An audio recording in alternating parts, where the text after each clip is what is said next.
Et c'est lancé. Bienvenue à tous, bienvenue dans notre deuxième cycle de webinaire. On est bien entamé, on est dans notre deuxième semaine et dans notre quatrième webinaire.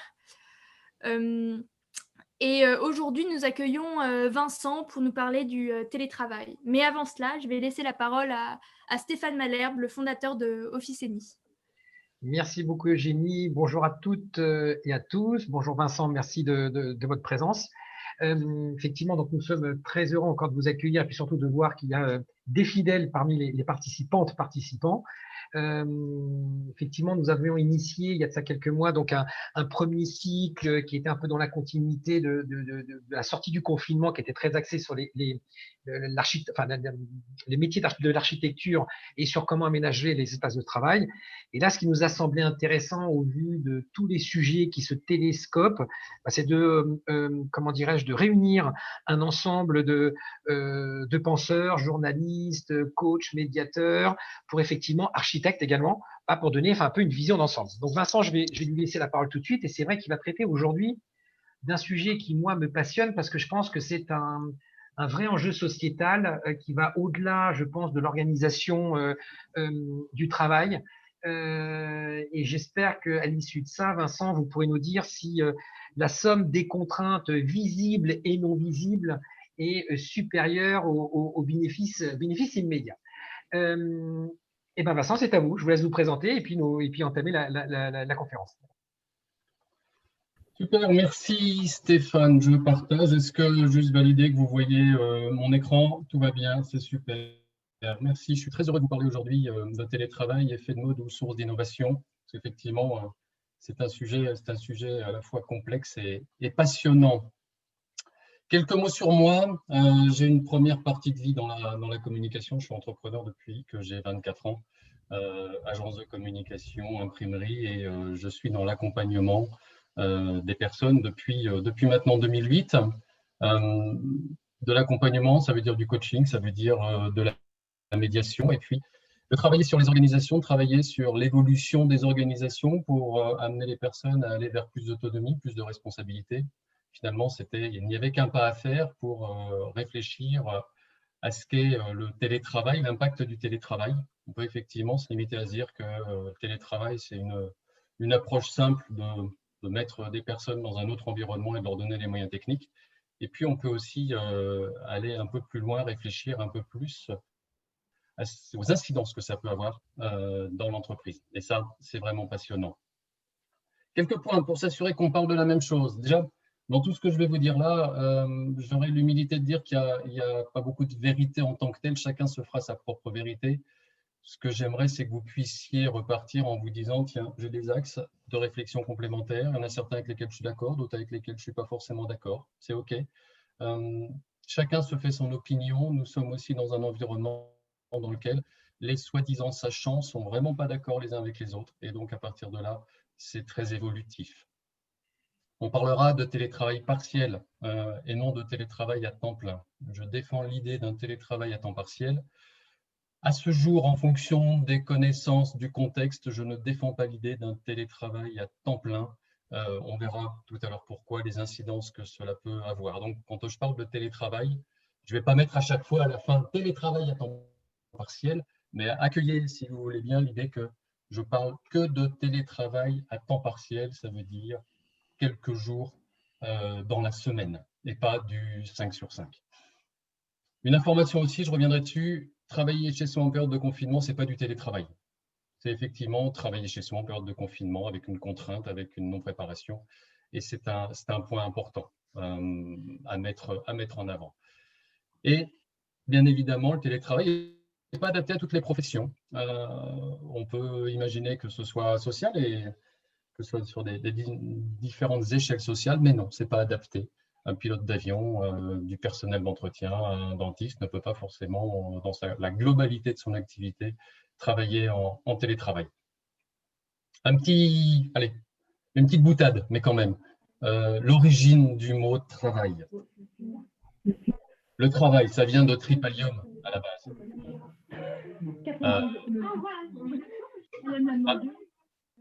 On est mis partout. L'origine, est-ce que vous m'entendez, moi? C'est bon, super, merci Eugénie. L'origine du mot travail, ben oui, ça vient, c'est un instrument de torture, le travail. Et donc, quand on a cette approche de ce qu'est le travail, on peut effectivement se dire, bah, tiens, ça serait peut-être intéressant de remettre en question, de réfléchir, parce que de nos jours, de manière globale, il y a une insatisfaction autour de cette notion de travail. Et si finalement, le télétravail peut nous permettre à un moment donné de réfléchir à cette définition que nous avons du travail, à cette approche, bah, je trouve que c'est une bonne opportunité qui nous est offerte là, indépendamment des résultats que ça pourra donner, mais en tout cas de se dire, tiens, là on a un truc à réfléchir. Alors je vous ai mis après une petite vidéo, c'est une séquence du journal de Yann Barthès, une interview de Julia de Funès. Alors, Julia de Funès est une philosophe, elle tacle avec grand plaisir et grande énergie tous ces métiers de coaching dont je suis. Donc, je me suis dit, tiens, elle parle de télétravail, c'est intéressant parce que finalement, elle va aussi avoir un avis bien contraire et chouette. Ça permet d'avoir des avis sur lesquels on peut s'appuyer pour bâtir et c'est intéressant. Et puis, bah, finalement, elle a un avis qui va plutôt un peu dans le sens, mais je vous laisse écouter. Juste, tu me diras, Janie, si on entend bien le son dès que c'est intéressant. Il y a beaucoup de choses, on va avancer dessus. Déjà, si j'avais imaginé un jour être d'accord avec Julia de Funès sur quelques points, waouh, mais c'est plutôt, voilà, c'est plutôt sympa. C'était au lendemain du confinement et finalement le télétravail a été mis en lumière dans des conditions qui ne sont pas forcément des conditions simples en période de confinement. Ben, ça s'est fait en urgence, ça s'est fait au mieux. Ça s'est fait pour assurer la continuité de service à un moment donné. On est le 15 mars, ça se fait dans les conditions les meilleures, même si ce ne sont vraiment pas des bonnes conditions, avec des personnes qui vont faire au mieux, qui vont trop donner parfois, qui vont s'impliquer énormément, et puis d'autres qui vont se mettre complètement en retrait. On a pu observer ça. Des managers qui n'étaient pas préparés, qu'on fait pareil au mieux, très souvent maladroitement. Moi, j'avais des clients qui me disaient, mais bon, ben, on est en télétravail, par contre, j'appelle mes collaborateurs matin, midi et soir. Waouh, waouh, waouh. C'est une pression forte, c'est ce qu'elle disait justement sur le fait d'avoir, c'est pas de l'autoritarisme, mais c'est juste, je ne sais pas forcément comment faire. Quand je les avais sous la main, je travaillais ainsi et donc je continue à travailler de la même manière. Et ça, c'est un point important qu'on abordera parce qu'effectivement, on ne travaille pas de la même manière. Donc, et un point important, travailler chez soi avec son ordi posé sur la table de la cuisine, les enfants dans les pattes, ben, ce n'est pas du télétravail, c'est du travail sous contrainte. Et ça, je pense que c'est important de le dire. Et malgré ça, malgré tout, ben, ça a été plutôt plébiscité. Ça a été plutôt plébiscité, alors pas que pour des bonnes raisons. Faut être tout à fait honnête. Il y a effectivement moins de temps de trajet, il y a moins de bruit de couloir. Moi, j'ai des entreprises que j'accompagne qui m'ont dit mais on n'est plus sujet aux cancans divers et variés, on peut bosser plus efficacement. Donc ça, c'est super. On a les gens chez nous, les enfants, nous voient travailler et donc ça amène une autre vision du travail dans l'habitat, au sein même de l'habitat, du foyer. Ce n'est plus papa-maman qui partent le matin dans un grand cube en verre pour faire des trucs on ne sait pas quoi et qui reviennent le soir. C'est je les vois travailler. Je démystifie quelque part cela. Mais j'ai eu aussi des gens qui disaient télétravail plébiscité parce que j'ai peur de revenir. En juin, je suis intervenu dans beaucoup d'entreprises pour créer des réunions, animer des réunions pour accueillir ceux qui n'avaient pas été là et donner aussi la parole à ceux qui revenaient et qui revenaient avec des contraintes potentielles, avec des angoisses. On est au mois de juin dernier, le retour au boulot n'était pas évident. Donc, quand on dit qu'il a été plébiscité pendant cette période de confinement, c'était aussi parce que parfois, il y avait des craintes sur le fait de revenir et finalement, je continue à me protéger en restant chez moi. Et puis, ça n'a pas été non plus plébiscité par tout le monde. J'imaginais, moi, au début, que les jeunes générations allaient être accros au télétravail. Et puis finalement, différents facteurs font que ce n'est pas forcément le cas. D'abord, un jeune collaborateur qui est en entreprise attend beaucoup de ses mentors, attend beaucoup d'autres collaborateurs, de ses collègues, pour pouvoir apprendre, pour pouvoir grandir, pour que ça ait du sens, que son travail ait du sens. Il souhaite grandir et que finalement, quand je suis isolé chez moi, j'ai pas cette même capacité à grandir. Je suis tout seul dans mon coin. Et puis, quand c'est un premier job, je vis dans un studio. Moi, j'ai pu le voir avec ma fille qui avait emménagé 6 mois avant. Elle a passé 2 mois seule, totalement seule, Donc, on n'est pas non plus forcément dans de bonnes conditions. Ça nécessite aussi de travailler sur soi, d'organiser, de séquencer ses journées, de faire en sorte de ne pas répondre à l'appel du frigo, de ne pas répondre à l'appel du canapé, ni de Netflix. Donc, ça nécessite aussi d'avoir une rigueur qui n'est pas innée et sur laquelle il est important d'agir, d'être en lien avec cette nécessité. Julia de Funès parlait d'augmentation de l'efficacité individuelle. Oui, on voit aussi par contre une baisse de l'efficacité collective.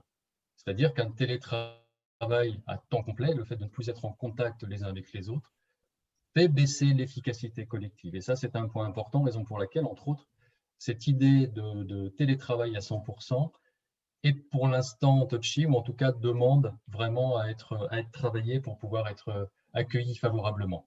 On est vraiment dans cette approche. Et puis, ça a mis aussi en évidence le fait que nous ne sommes pas tous égaux, nous n'avons pas tous les mêmes logements, nous n'avons pas tous la même capacité d'être dans un environnement où il est facile de travailler, où il y a un espace disponible pour la fonction travail. Donc ça, c'est aussi un point important. On y reviendra, ça fait partie, on parle aujourd'hui beaucoup d'ergonomie, c'est de se dire aussi, si effectivement je travaille dans des conditions déplorables, quid des troubles musculo-squelettiques, quid de ma santé même en tant que télétravailleur ou travailleur à distance. Il y a une vraie question là-dessus qui se pose. Donc, selon les cas, c'est plutôt divers. Alors, finalement, est-ce que c'est un effet de mode ou est-ce que c'est une source d'innovation? Alors, ça pourrait être un effet de mode et source d'innovation, direz-vous. C'était un peu, mon accroche était un peu pour interroger et sourire un peu là-dessus.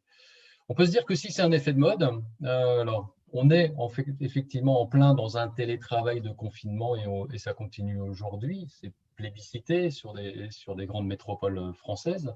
On peut se dire, bah, c'est un effet de mode, ok, ça va passer, ça va revenir comme avant. Certains parlent de crise. Moi, j'ai plutôt tendance à penser que l'on parle de changement de paradigme, mais que ce n'est pas une crise, c'est-à-dire qu'on ne reviendra pas à avant, on avance, on va vers autre chose, qui est aussi intéressant, mais qui est différent. Mais en tout cas, on peut se dire, bon, ça va revenir à avant, tout le monde va réintégrer l'entreprise, c'est bon, on arrête, on ne change pas les choses qui fonctionnent, ça marche depuis 20 ans. Voilà.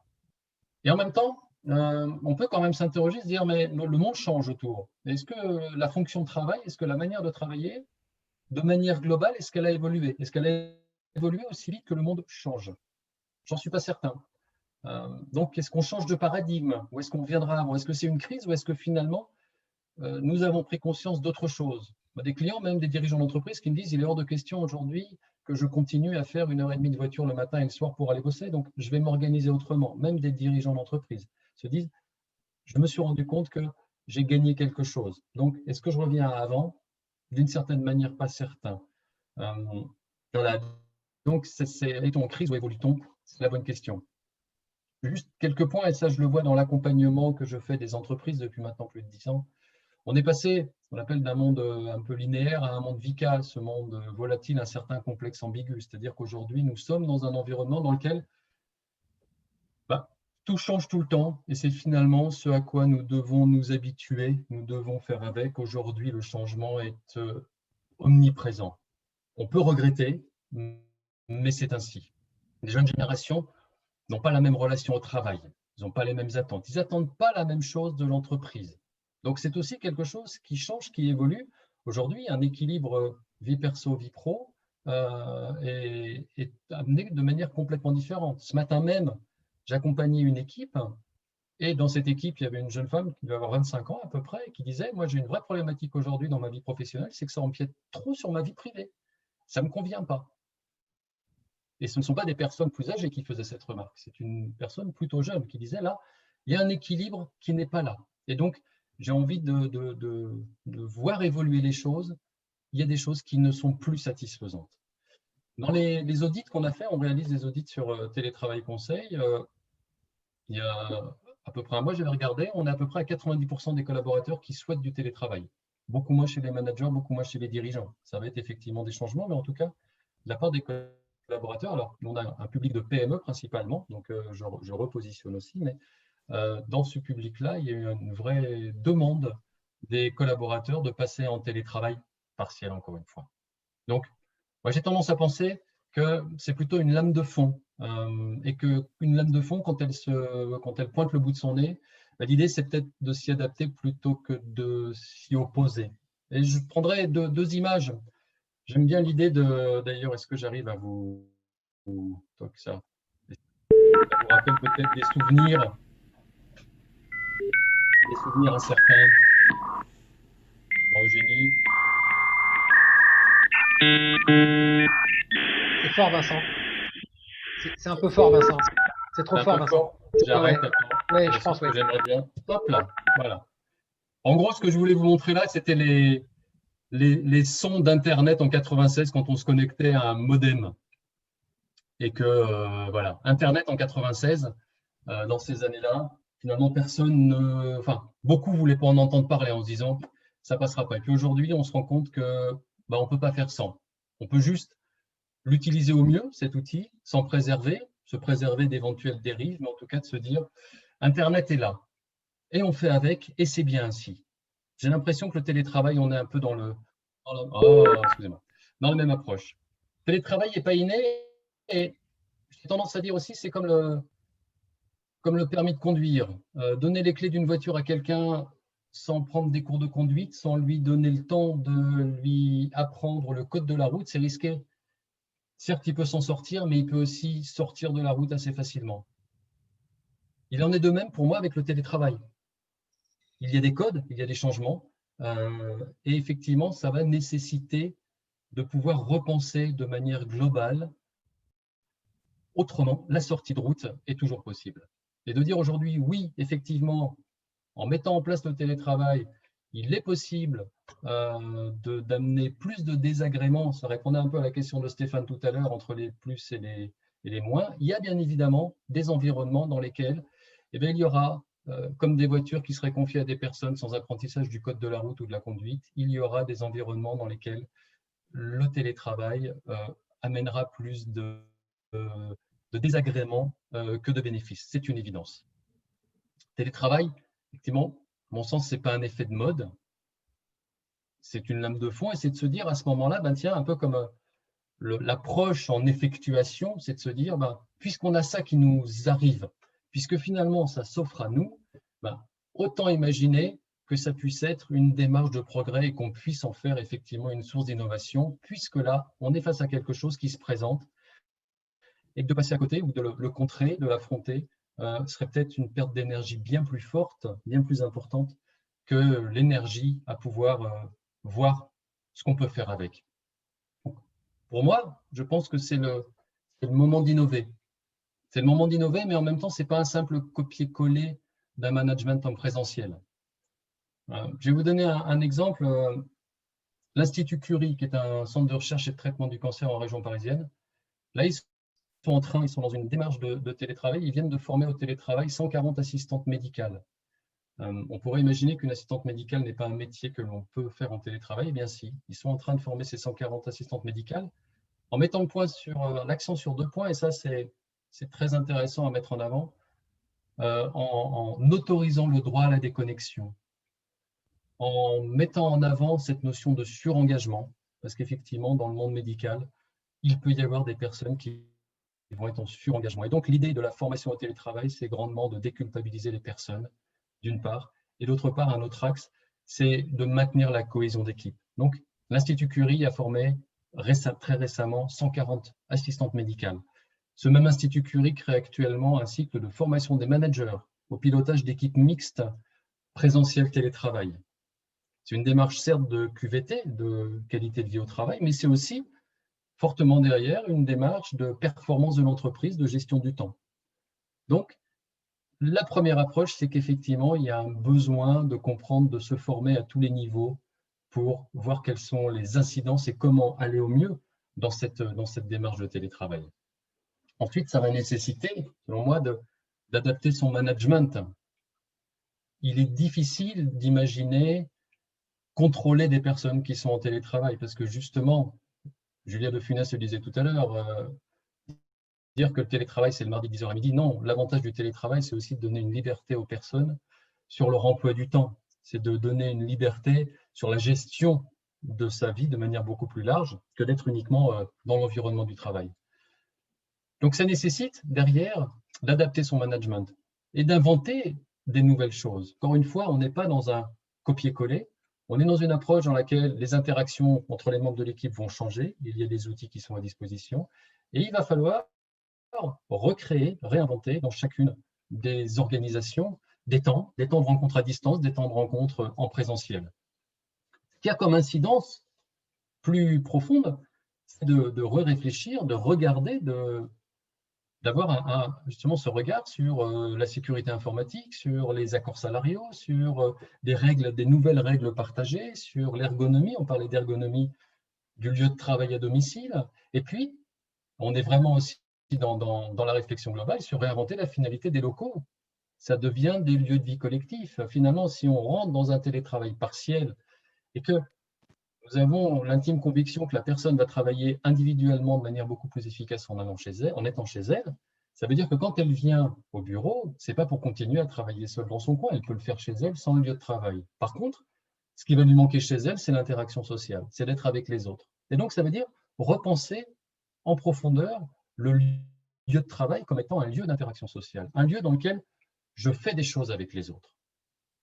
Je partage des choses, je crée le lien, je suis sur la cohésion, sur l'innovation, je fais avancer de manière collective. Et ça, c'est vraiment un point important, c'est qu'effectivement, on peut repenser complètement le lieu de travail.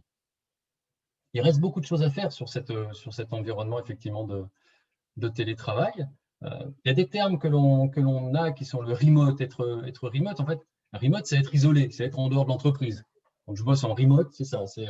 Et puis, finalement, ça peut être, ça ne se sent pas très, très gai, pas très heureux, mais derrière, on peut faire des choses. Je voyais l'autre jour des informations sur le remote selling, sur vendre en étant isolé dans son coin, mais il y a des outils formidables derrière qui permettent de s'adapter et de ne pas subir cet isolement. Le flex office, beaucoup décrié, parce que finalement, c'est de dire plus personne n'a d'espace de bureau personnalisé sur place. Mais on peut aussi en faire autre chose. On peut se dire de la même manière, tiens, on dispose de ça, qu'est-ce qu'on en fait? Comment on va créer quelque chose ensemble? Comment je vais mettre ensemble des personnes à réfléchir pour que nous puissions avancer sur un sujet qui peut paraître un peu austère? Et un point important, moi, un peu mon rêve, c'est d'imaginer qu'à un moment donné, de plus en plus d'entreprises puissent accepter l'idée que des collaborateurs aillent habiter dans d'autres régions, que l'on puisse décentraliser, que l'on puisse réhabiter des régions qui peinent un petit peu à trouver du monde. Parce que finalement, en venant 1 jour ou 2 jours par semaine, le temps de trajet peut être acceptable et le reste du temps, je suis dans un autre espace, dans un autre lieu dans lequel j'ai une qualité de vie qui n'est pas celle que j'avais auparavant et je gagne en qualité de vie. Et tout ça, à mon sens, peut faire, en plus pour l'entreprise, vraiment une idée de différenciation à l'embauche et d'avancer sur tous ces sujets-là sont des approches de différenciation. Un autre élément, j'accompagne des entreprises dans ce qu'on appelle l'entreprise libérée. Je n'aime pas ce terme-là, mais néanmoins, il existe. Et j'ai pris conscience du fait que la mise en place du télétravail est, d'une certaine manière, un autre chemin pour aller vers l'autonomie, vers la responsabilité, vers réfléchir de manière globale à l'organisation de l'entreprise. On peut effectivement suivre le chemin de l'holacratie, la sociocratie, etc., pour aller vers des entreprises libérées. Et en même temps, grâce au télétravail, l'entreprise a l'opportunité de réinjecter quelque chose de nouveau, de modifier et donc d'utiliser vraiment comme presque un alibi pour aller vers quelque chose qui soit positif, gagnant-gagnant pour tout le monde. Et ça, c'est une vraie richesse qu'on n'imaginait pas forcément auparavant, mais c'est de se dire, bah tiens, il y a une opportunité à saisir et ça peut être chouette. Et puis la démarche de télétravail, ça se fait effectivement en fonction de l'environnement de l'entreprise, ça se fait en fonction de la vie, de la culture de l'entreprise.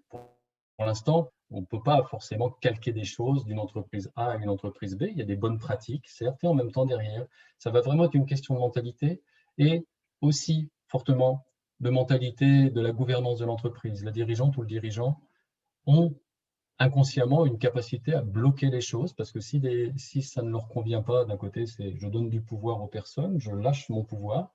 Et donc, cette idée du télétravail nécessite aussi un travail à faire au niveau de la direction de l'entreprise. Voilà, donc pour répondre, et là maintenant on peut échanger, j'ai terminé sur la présentation, je vous mets juste les différents éléments si vous voulez scanner l'accès vers télétravail, mes coordonnées ou un audit, puisque nous avons mis en place sur le site Télétravail Conseil un audit gratuit qui permet de se dire où est-ce que j'en suis avec le télétravail. Et donc, c'est regarder tous les éléments du télétravail, tous les éléments d'entreprise, voilà, que ce soit l'informatique, le management, la culture, etc. Et de se dire, à partir de là, j'ai un audit et je vois à peu près où j'en suis.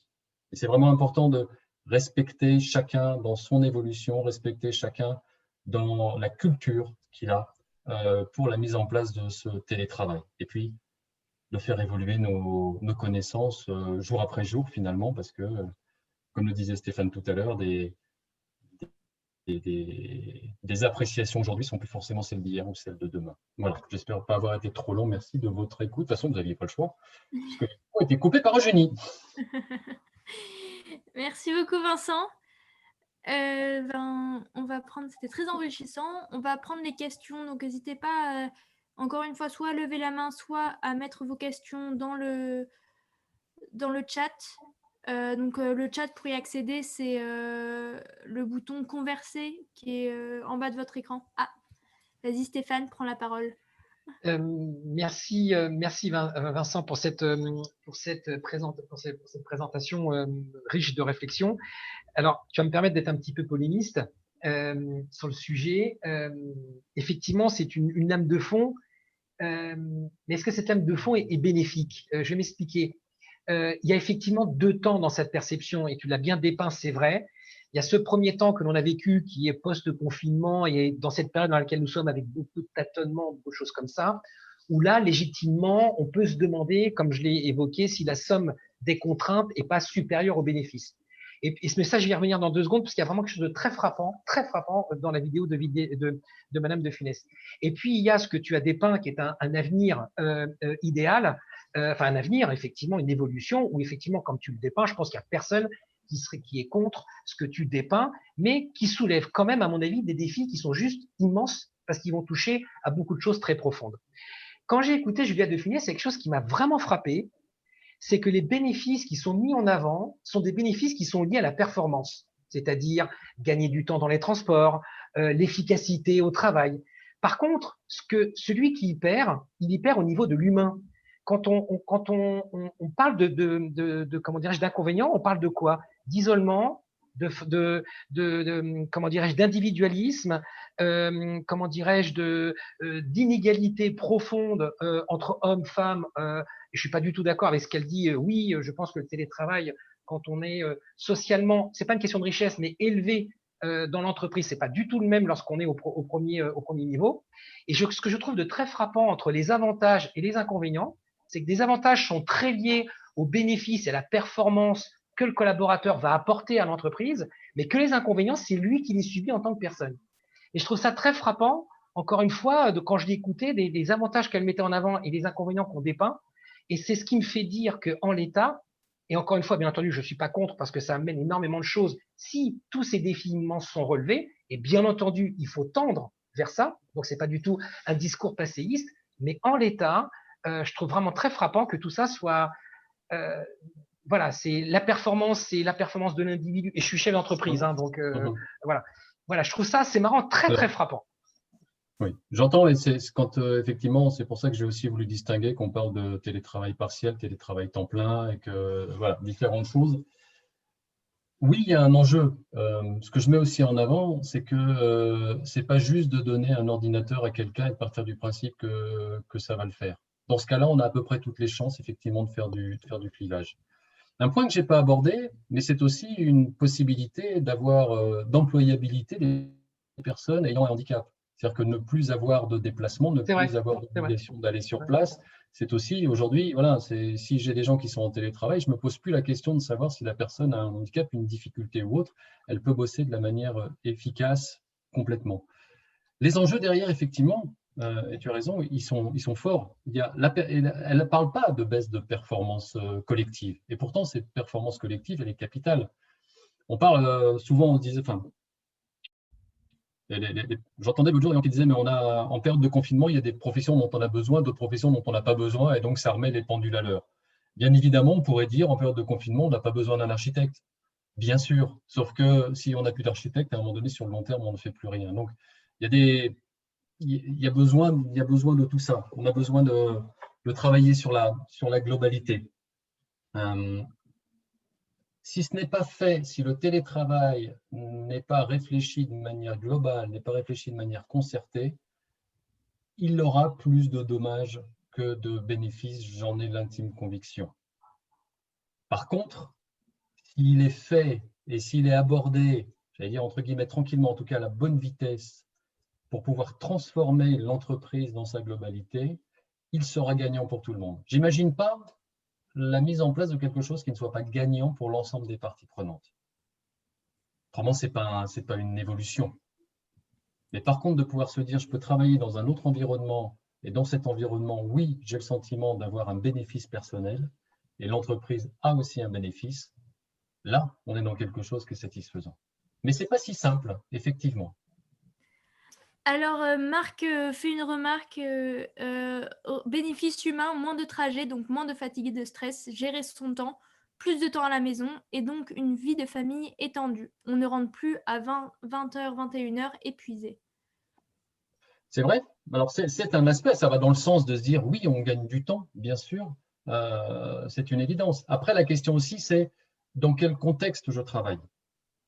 Et je vois aujourd'hui qu'il y a même il y a des entreprises qui commencent à développer du mobilier pour permettre de travailler chez soi et de refermer ce mobilier pour qu'une fois que le temps de bureau est passé, pouf, ça redevient quelque chose, des canapés qui se transforment en bureau, enfin des choses comme ça. Donc, il y a aussi effectivement le point important à mettre en avant qui est de se dire, si nous ne travaillons pas de manière holistique, globale, et aussi sur comment je travaille à la maison, ça n'ira pas loin. À un moment donné, ça va pêcher.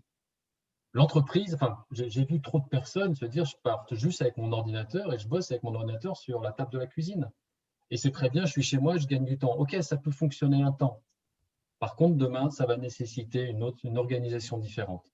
Ça nécessite aussi d'ailleurs que l'entreprise rentre dans le domicile de la personne, d'une manière ou d'une autre, en tout cas, s'intéresse à comment la personne est équipée chez elle pour travailler dans les meilleures conditions. Et ça, c'est aussi un tabou derrière, c'est de se dire, mais l'entreprise est effectivement responsable de mon bien-être et de ma santé, donc quelque part, elle va devoir s'assurer que les conditions que j'ai mises en place chez moi pour travailler pour le compte de l'entreprise sont de bonnes conditions.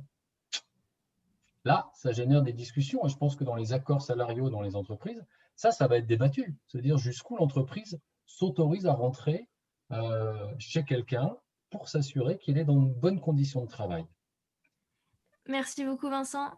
Alors après, il y aurait Daphné qui voudrait vos coordonnées. Donc peut-être Oui, mets-les avec plaisir. Oui, Daphné, je n'ai pas encore répondu, effectivement. Tout dans à le chat. fait. Mais sinon, mets ton adresse email dans le chat. Je pense que ça pourrait être pas mal. Comme ça, les gens peuvent copier-coller.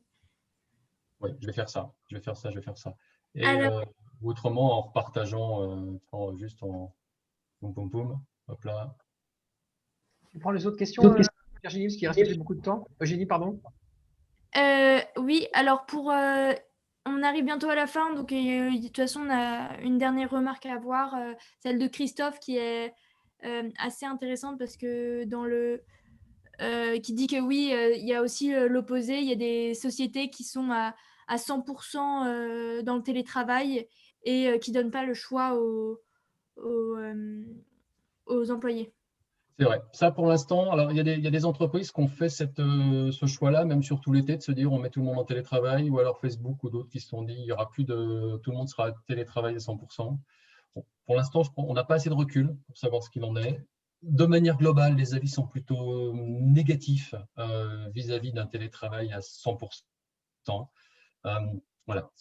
J'ai tendance à, je ne vais pas dire tout de suite c'est bien, c'est pas bien. Au contraire, j'ai tendance à penser que tout ce qui est créé, toutes les opportunités, tout ce qu'on peut tester, tout ce qu'on peut expérimenter aujourd'hui autour du télétravail, tout ce qu'on peut échanger, bah, ce sera bénéfique parce que ça va permettre à tout le monde d'avancer. Et que finalement, ceux qui font aujourd'hui des essais vont se rendre compte de certaines choses et qui seront très riches pour les autres. Et quand j'ai appris, par exemple, que les jeunes générations, les plus jeunes, n'étaient pas pour le télétravail, je suis tombé de ma chaise. J'avais vraiment l'intime conviction qu'ils seraient plutôt partants. Et en fait, bah non, parce que ça générait d'autres choses que je n'avais pas forcément vues. Donc, tout ce qui peut être fait aujourd'hui, c'est super intéressant parce que ça permet de tester, d'avancer, de se planter, de repartir en arrière et d'y aller, je dirais, de manière concertée et de bonne volonté. Vincent, on a une question intéressante parce qu'effectivement, il ne reste pas beaucoup de temps. Enfin, parmi toutes, elles sont toutes intéressantes. Mais Marc, parce que ça, c'est une vraie question et ça rejoint un peu la responsabilité que tu as évoquée ou que quelqu'un a évoquée concernant les employeurs. Quid des accidents du travail quand on est en télétravail? C'est à la charge de l'employeur, de la même manière que les frais qui sont inhérents sont à la charge de l'employeur. Effectivement, ça fait partie, en termes d'assurance, ça nécessite que les entreprises soient attentives à toutes les assurances auto, puisqu'effectivement, accident de travail, c'est du temps de travail. Être en télétravail, ce n'est pas du temps de télé, c'est du temps de travail. Oui, mais si cet accident est lié, je dis n'importe quoi, parce qu'on se lève, on se fait un café, je sais pas, on a un accident dans sa cuisine, tu es sûr de toi sur ça? C'est la responsabilité de l'employeur, c'est couvert. De manière globale, pour l'instant, après, ça peut être du cas par cas, et puis il y aura de toute façon des cas qui seront des cas atypiques, mais de manière globale, c'est la responsabilité de l'entreprise, puisque c'est pendant du temps de travail.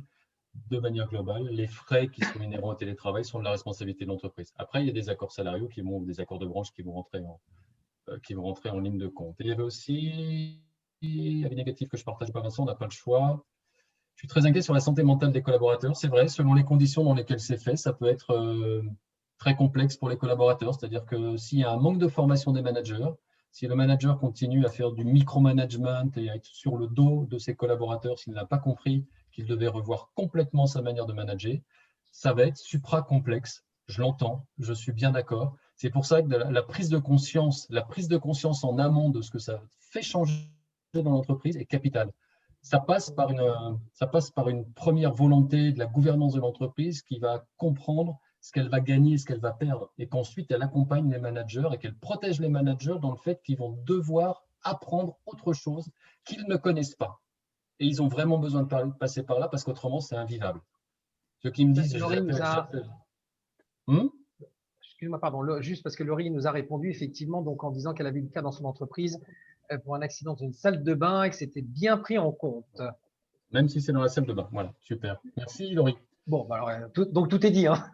Après, ça va évoluer parce qu'il y aura de l'abus. Parce que sûrement, il y aura de l'abus. Il y aura effectivement des gens qui diront moi, je vais chercher mes enfants à l'école entre midi et 2, je suis en télétravail. Enfin voilà, il y aura des ajustements, il y aura des maladresses. Je pense qu'il y aura beaucoup plus de maladresses que de mauvaises intentions. Et à un moment donné, il y aura une nécessité à recadrer tout ça. Encore une fois, c'est super complexe et c'est là où c'est très intéressant et qu'il faut y aller avec grande humilité. Et être attentif effectivement à l'humain. Christophe le disait tout à l'heure, et oui, l'humain, c'est la plus grande richesse de l'entreprise. Et il y a beaucoup, en tant que médiateur, je le vois, il y a beaucoup de maladresse plus que de volonté de nuire, mais qui finalement font beaucoup de mal aux humains dans les entreprises. En tout cas, la nécessité de se faire accompagner est une évidence. Il me semble. Merci beaucoup Vincent. On arrive à la fin, on déborde même un tout petit peu. Donc on va passer au mot de la fin. Si tu veux conclure, peut-être Stéphane ou Vincent. Non, je vais laisser Vincent conclure, parce que c'est l'orateur du jour. Donc juste simplement pour, comme à chaque fois, vous remercier de votre présence. Voilà, on prend beaucoup de plaisir à organiser ces réflexions et ces échanges. Je trouve ça passionnant parce que c'est vrai que ce qui nous guette tout ça quand même, il y a aussi l'individualisme, une vision quand même d'une société. Bon, encore une fois, on va voir comment tout ça évolue. J'espère ne renforcera pas l'individualisme et tout ce qui permet d'échanger, de confronter des idées et de mieux appréhender ce futur désirable ou non est pertinent. Merci encore une fois. Vincent, je te laisse conclure et je te remercie beaucoup de ton temps et de ta participation. Écoute, avec grand plaisir, c'est super de cogiter sur tout ça, de poser. Et puis pour moi, le futur est désirable. Voilà, il sera tel qu'on le fera, et il sera collectif, il sera collaboratif, et il sera plein d'humilité parce qu'on aura plein de choses à apprendre. Et on arrive vers des terres inconnues sur lesquelles on va sûrement se prendre les pieds dans le tapis très fréquemment et se relever. Et ça, c'est chouette. Merci à tous de votre écoute. Bon voyage en terre inconnue. Merci beaucoup. On vous retrouve mardi prochain. Ce sera avec Stéphane. Pour vous inscrire au prochain webinaire, j'ai mis le lien dans le chat. Et en attendant, vous pouvez aussi vous abonner à notre chaîne YouTube. C'est bien dit, Eugénie. Merci beaucoup. Bravo. Et merci beaucoup pour ton organisation. Merci Eugénie. Merci Stéphane. Merci à toutes et à tous. À très bientôt. Bye bye. Gardez la foi. Salut. Merci.